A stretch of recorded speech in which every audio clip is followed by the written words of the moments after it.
Yo soy Luis de Miguel, soy enfermero, soy abogado.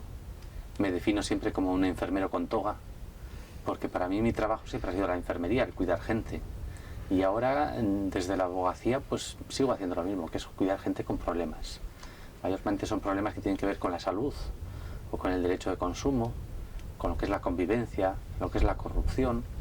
Pero mi trabajo, en definitiva, no ha cambiado sustancialmente. Sigue siendo un trabajo de cuidar personas, de cuidar gente con problemas. Cuenta un poco sobre tu vida, cómo llegaste a adquirir esa conciencia como activista, ¿no? De que hay que dar un paso adelante y hay que posicionarse ante las cosas. Bueno, mi vena de activista es ya, yo creo que genética, ¿no? Pero sí que es verdad que cuando yo estudio enfermería veo que hay muchos problemas en la enseñanza de enfermería, que en la profesión hay problemas estructurales, ¿no? Filosóficos. La enfermería siempre ha sido un poco la criada del médico, la hermana pobre del médico, y siempre ha habido ahí un poco un punto de activismo en esa lucha por la profesión, ¿no? Pero luego es en el trabajo del día a día, donde se ve el maltrato de las instituciones sanitarias hacia los profesionales, no solo la enfermería, sino auxiliares, celadores, médicos. Se ve un maltrato continuo, una mala gestión, y que esa mala gestión, al final se termina viendo que no solo afecta a los profesionales, sino que también maltrata al paciente. Y es poco a poco cuando uno va sumergiéndose en ese charco sucio que es la gestión sanitaria, ¿no? Cómo importa tan poco la seguridad o la vida de los pacientes, cómo lo importante es el negocio, tanto público como privado, y llega un momento en que cansa y de repente, pues como le pasó a San Pablo, que se cae del caballo y descubre otra realidad, pues llega un momento en muchos profesionales, porque no soy el único, que empieza a ver que algo está fallando, que hemos enterrado demasiada gente que no tenía que haber sido enterrada, que hemos cometido demasiados errores, que hemos consentido demasiadas malas pautas, demasiadas malas praxis, y uno empieza a soportar esa carga de que hemos hecho cosas muy malas. Y por supuesto que es un problema de apreciación, es decir, que cada uno subjetivamente valora esta experiencia. Unos lo valoran como algo necesario, como algo que no se puede evitar, y otros pues tomamos la decisión en un momento dado de nuestra vida profesional de no participar más en esa dinámica. Y eso me pasa a mí viendo un poco los problemas que tenían mis familiares en el sistema sanitario, porque al principio ves el sistema sanitario como un mero trabajo. Pero el problema llega cuando llevas a un familiar al sistema sanitario y ves lo que se hace con tus familiares, ¿no? Y empiezas a recordar que eso mismo a lo mejor también lo hacías tú con pacientes, ese trato displicente. Entonces llega un momento en que uno dice, se acabó, hay que cambiar esto. Y fue en el 2010 cuando empiezo a estudiar Derecho, y empiezo ya en el 2015, sin estar ni siquiera colegiado, a colaborar y a trabajar en la defensa de los derechos de pacientes maltratados, especialmente pacientes psiquiátricos. Y en el 2016 creamos una asociación de consumidores para extender esta protección no solo a temas médicos, sino a cualquier otro tema que tenga que ver con servicios públicos. Escabelón es una asociación muy pequeña en cuanto a estructura, es decir, no tenemos medios, no tenemos recursos, compartimos domicilio. Es decir, que es una asociación casera, es muy pequeña en cuanto a estructura administrativa. Queríamos desde el principio que todos los recursos fuesen destinados a servicio, a trabajo, no a estructuras, ni a medios, ni nada. Y así hemos trabajado durante todos estos años.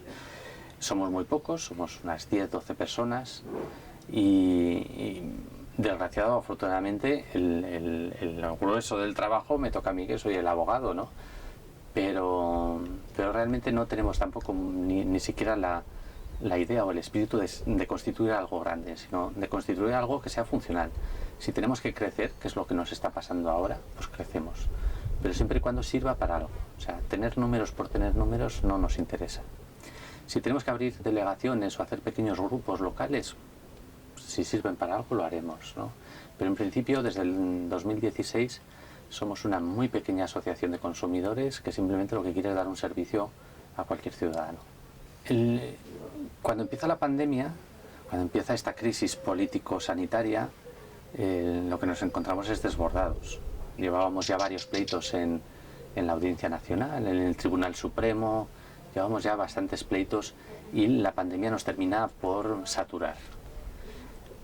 Y conociendo el sector sabemos que es difícil que los abogados se agrupen en una estructura para trabajar en contra de la tiranía o la injusticia. Porque el sector es así, cada sector tiene su propia realidad. Es un sector muy frágil, es un sector muy complejo y es difícil hacer grupos de trabajo.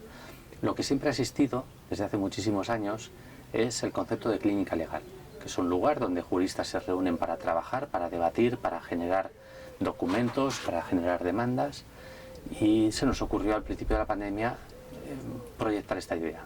¿Por qué no hacemos una clínica legal donde los abogados, los juristas, los letrados que quieran puedan venir a trabajar sin miedo?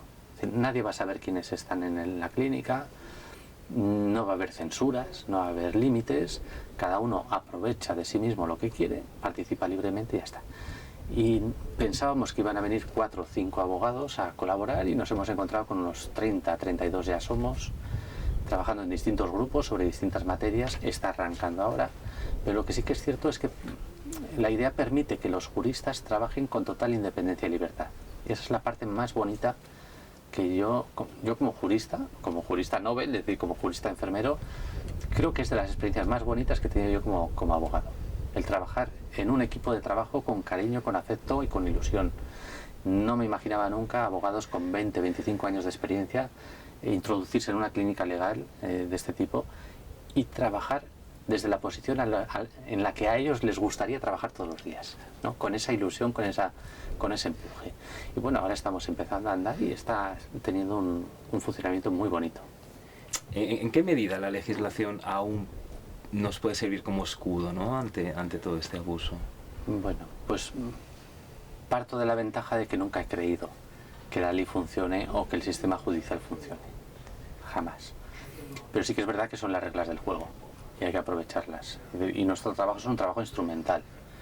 No pretendemos cambiar el mundo, no pretendemos cambiar la justicia, sabemos dónde estamos, sabemos en qué charco estamos metidos y antes de esta pandemia ya partíamos de ese punto de vista. Es decir, esto no funciona, ni va a funcionar nunca. Entonces, ahora no puedo decir nada más ni nada menos. Lo que puedo decir es que ya era una catástrofe antes y ahora lo que pasa es que es más evidente. Para la población es más evidente que el legislativo ha desaparecido, que ya no tiene ningún sentido y que el sistema judicial es un sistema que ha muerto. Yo creo que empieza a ser muy evidente, ¿no? Pero eso no significa que tengamos que estar parados o que tengamos que rendirnos, sino que hay que aprovechar este contexto. Es decir, esto es como si fuese una partida de cartas que ya está muy avanzada, hay que seguir adelante hasta el final, ¿no? Pero el legislativo no ha funcionado desde hace ya mucho tiempo y el sistema judicial está en coma, pero no de ahora, sino ya de hace mucho tiempo. Pero para una persona que no entienda de derecho, ¿qué significa esto que estás diciendo? Que el legislativo hace mucho tiempo no funciona y el judicial es muy inexistente. Bueno, significa que las leyes ya no se hacen bajo un concepto de servicio al público, de servicio al ciudadano, ¿no? Las leyes ahora se constituyen en función de los intereses particulares de los partidos políticos o incluso de instituciones ajenas al Estado, por ejemplo la Unión Europea.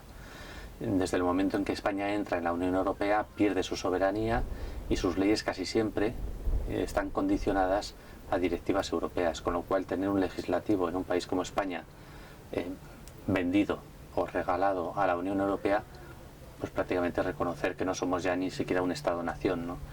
En cuanto al sistema judicial, muchas veces se habla de la independencia judicial, pero lo evidente es que un juez funcionario nunca puede ser independiente, jamás. Y llevamos muchas décadas ya de jueces funcionarios donde el honor, donde el propio estatus de respeto social se ha perdido y lo único que importa es el funcionario de carrera. O sea, el funcionario de carrera, desde el momento en que está pagado por el Estado, está al servicio del Estado y no de los ciudadanos ni de la administración de justicia. Y eso pasa con jueces, con fiscales, con los letrados de administración de justicia, con los abogados del Estado. Es decir, son todos, perdonadme la palabra, siervos del mismo señor. Entonces, buscar justicia en ese contexto es algo más que extraordinario. No parece razonable. Habría que buscar otro modelo. Pero esto es algo que venimos viendo desde hace ya muchos años, que venimos denunciando desde hace muchos años también, y creo que todavía la sociedad no está preparada para pensar en salir de este tipo de sistema legislativo y judicial. ¿Y qué tipo de modelo podría ser viable, ¿no? Es decir, con una evolución del sistema legislativo, ¿cómo te imaginas tú que puede funcionar la justicia? La justicia durante muchos siglos funcionó como un sistema arbitral, donde el juez no era un funcionario, no dependía del rey, no dependía del papa, no dependía de nadie. Era una persona que se ganaba el puesto por respeto. Y ese sistema arbitral funcionaba muy bien. De hecho, hay muchas instituciones de derecho público y privado ahora mismo en el mundo que funcionan como un sistema arbitral, donde se elige al juez o árbitro por por el respeto que merece, ¿no? Por el trabajo, por el currículum, ¿no? Yo creo que ese sería un método o una línea de investigación muy interesante. Pero desde luego que salir de un sistema donde la justicia está en manos de funcionarios es algo obligado. Durante siglos los sistemas arbitrales, los sistemas heterocompositivos han funcionado muy bien y yo creo que es hora de reconocer que hay que volver a ese tipo de sistemas, donde el juez es juez mientras se gana el respeto de la población. Nosotros cuando creamos, bueno, de entrada cuando yo empiezo a estudiar derecho es por eso, por ese ideal de libertad. Empecé a pensar que teníamos la libertad del mostrenco. El mostrenco se define en el derecho romano como ese animal que está suelto por el campo, pero tiene dueño. De alguna manera, cuando yo empiezo a estudiar derecho me siento como un mostrenco. Me están diciendo que tengo libertades, que tengo derechos, que puedo trabajar con autonomía, pero no es cierto. Al final, alguien manda por encima de mí. Y es por ese convencimiento por el que iniciamos esta carrera hacia adelante, ¿no? Decir, no, vamos a recuperar libertades. O sea, si realmente yo tengo libertades, quiero ejercerlas de verdad. En eso llevamos un poco de ventaja, porque ese convencimiento creo que le ha llegado a mucha gente ahora mismo tarde, ¿no? Creo que mucha gente ahora se siente desengañada y ve que aquello que llamaban libertades eran muy limitadas. Y luego hay otro fenómeno muy interesante, y es que hemos pasado con esta pandemia o esta crisis política, hemos pasado del principio de legalidad al principio de autoridad. Antes de la pandemia vivíamos en un estado que decía que las obligaciones y los derechos se constituían mediante leyes. Se redactaba una ley, se publicaba una ley, y esa ley te otorgaba una serie de derechos, de libertades y de obligaciones. Y así era la democracia, hasta esta pandemia. ¿Cuál es el cambio más difuso, pero al mismo tiempo importante de toda la pandemia? Que se empieza a hablar como concepto nuclear lo que las autoridades digan. Es decir, y se tomarán las medidas que las autoridades sanitarias digan, o las autoridades policiales, o el Ministerio del Interior, o X. Se empieza a pasar del principio de legalidad al principio de autoridad. El principio de legalidad nos daba unos derechos, unas garantías, porque uno tenía constancia de que había una ley y si obedecía a la ley todo iba bien y si la contradecía iba todo mal. Pero en el momento en que en esta pandemia, en esta crisis político-sanitaria, pasamos al principio de autoridad, ya no sabemos qué hacer. Yo creo que eso también está despertando mucho a la gente, ¿eh? De decir, oiga, yo quiero libertad. ¿Por qué? Porque fuera de esa libertad ya no sé qué hacer. No sé si ponerme la mascarilla, no sé si puedo ponerme una mascarilla de tela o ponerme una... No sé si puedo llevarla por debajo de la nariz.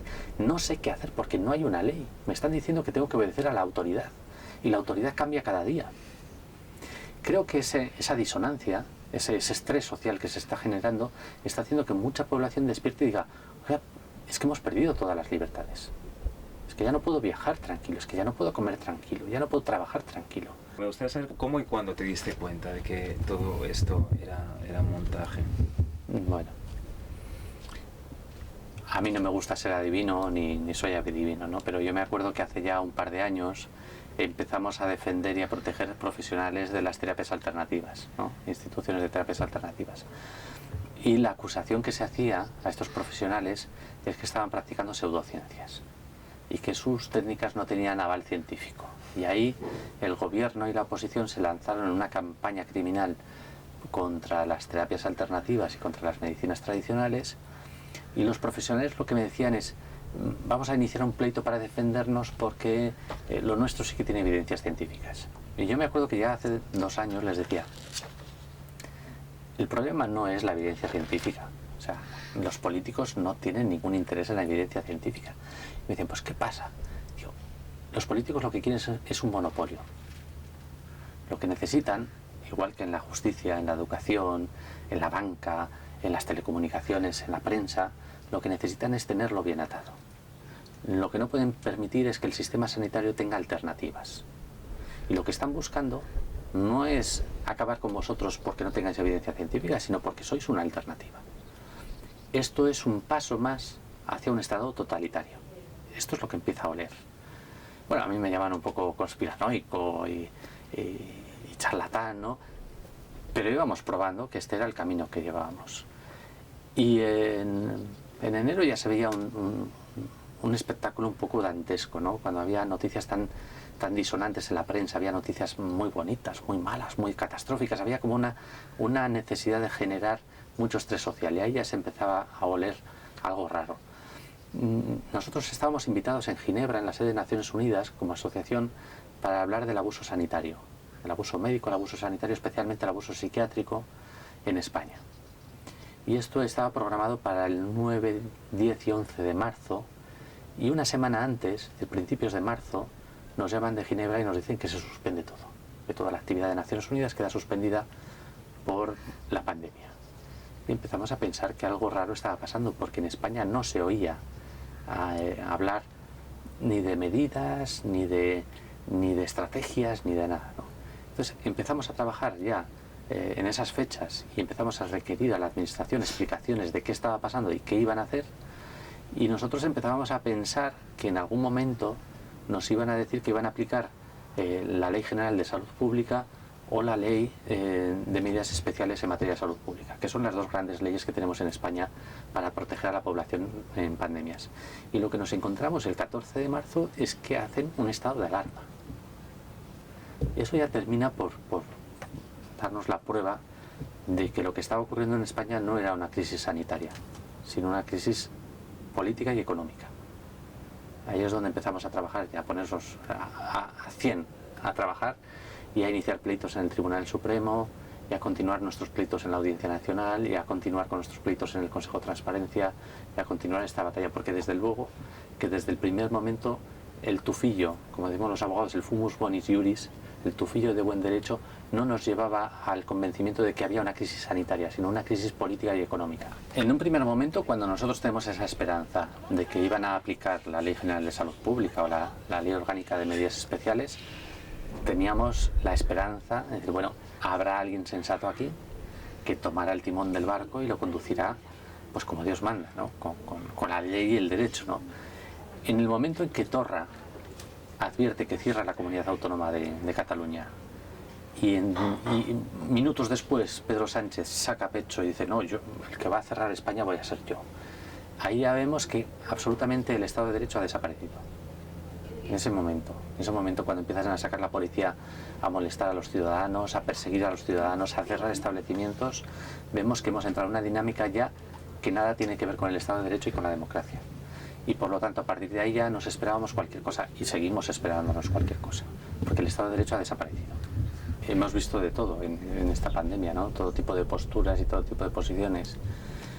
Lo que es cierto es que esto no es algo casual, es decir, lo que ha ocurrido ahora no tiene nada que ver, ni se puede analizar desde el punto de vista ni religioso, ni filosófico, ni económico, como un evento ocasional. Esto es algo que está programado desde hace mucho tiempo, y lo que es cierto es que también los gobiernos están utilizando esta pandemia para manejarla como una especie de guerra irregular, donde no hay bombas, no hay misiles, pero es una guerra entre los gobiernos y los ciudadanos. Es la primera vez en la historia de la humanidad donde los dos bandos contrarios a una guerra, unos son los que mandan y otros los ciudadanos. Y la primera herramienta de guerra que han utilizado desde enero, desde que empezó la pandemia, es el terror informativo, la desinformación. Entonces, ahora mismo hay miles de teorías, miles de tendencias, miles de comportamientos, y la primera tarea que tenemos que hacer es aunar esas voluntades, esa gente que tiene ganas de cambiar este mundo, de mejorarlo, sabiendo que la mayor parte del mundo no quiere cambiar nada, que la mayor parte del mundo va a apoyar a ciegas y hasta la muerte a los gobiernos. Los tres grandes psicólogos de la psicología social son Ash, Milgram y Zimbardo.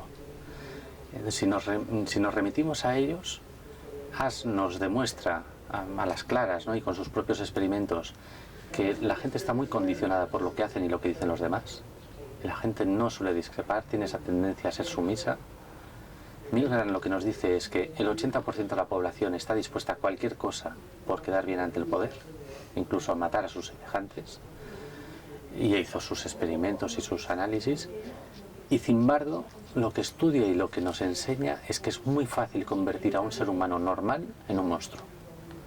Todo eso lo hemos visto durante esta pandemia, las tres cosas, y las seguiremos viendo. Quizás el más curioso de todos estos es Zimbardo, que después de su experimento de la cárcel de Stanford queda un poco traumatizado, es mi interpretación, ¿no? Y empieza a hacer investigaciones al contrario. Es decir, sabemos cómo convertir a un ser humano normal en un monstruo, vamos a investigar cómo convertir a gente normal en ángeles, en gente buena, en gente que modifica la vida, que hace cambios, que mejora la vida, ¿no? Y hace unos ensayos y unos estudios muy interesantes, ¿no? Yo creo que es importante partir de la base de estos grandes psicólogos sociales de que la mayoría está en el lado oscuro. Desgraciadamente para ellos o para nosotros, es decir, no es ni bueno ni malo, es así, es la realidad. Y lo importante de aquellas personas discrepantes que podemos transformar la realidad es que nos agrupemos, que nos vayamos conociendo, que vayamos haciendo sinergias, ¿no? Y que vayamos transformando la sociedad. Lo que dice Zimbardo es que en un contexto de acoso, por ejemplo, 20 niños en un aula que acosan a una niña y la insultan y la pegan y todo esto que suele pasar con el acoso escolar, para que cambie esa situación global de 20 contra 1, solo hace falta uno que diga no. No hace falta que se pegue con los demás, no hace falta que discuta, no hace falta que sea violento, no hace falta... No, simplemente que diga no, prefiero jugar al balón. No, pero vamos a pegar a la niña de las coletas. No, yo me voy a jugar al balón. Ese pequeño detalle es el motor del cambio. Lo que tenemos que hacer en este contexto de pandemia, de crisis política, y sanitaria y económica, es agrupar a ese 20% y empezar a decir no. Pequeños noes, pequeños gestos. Empezar a hacer sinergias. Esto no es de un día para otro, pero esto es lo único que yo creo que puede funcionar. Hay otra socióloga muy interesante que colaboró con Naciones Unidas hasta hace muy poquito, que se llama Heidi Larson. Hizo un estudio sobre las familias que se oponen a la vacunación. Entonces hizo un estudio sociológico para analizar este problema que preocupa mucho a la OMS, ¿no? Uno de los datos más impresionantes que saca de su estudio es que aquellos que llaman antivacunas tienen una credibilidad que es el 500% de los provacunas. Es decir, el disidente, la persona libre, la persona honesta, la persona que piensa por sí mismo, tiene 5 veces más credibilidad que la persona sumisa, complaciente o sometida. ¿Eso a qué nos lleva? A que un 20% de población comprometida es la mayoría y puede cambiar la sociedad. Puede ser una paranoia. Yo me fío de estas cifras, me parecen coherentes, me parecen sensatas, y es un poco la ilusión y desde el punto de partida desde el que trabajamos. Podemos hacer grupos sociales, podemos generar esas sinergias de un 20% de población y ese 20% de población puede cambiar el mundo. El leitmotiv que tenemos en la familia que estamos creando desde toda esta crisis política, ¿no? Que viene desde hace mucho, ¿no? Que todo va a salir bien. Hay que trabajarlo, por supuesto, ¿no? Pero yo creo que todo va a salir bien. Que de lo que se trata es de generar una nueva gran familia, que cada vez haya más personas conscientes, no de ideologías o de modas o de fantasías o de conspiranoias, ¿no? Sino de lo que es la realidad de la dignidad del ser humano. Y que tenemos que recuperar todo aquello que hemos perdido en los últimos 30 años, ¿no? Y yo estoy convencido que si somos capaces de unirnos y de hacer sinergias y sin necesidad de violencias, podemos recuperar esta situación. Yo creo que todo va a salir bien y es lo único que puedo decir, que además estoy encantado de estar aquí en medio de la batalla.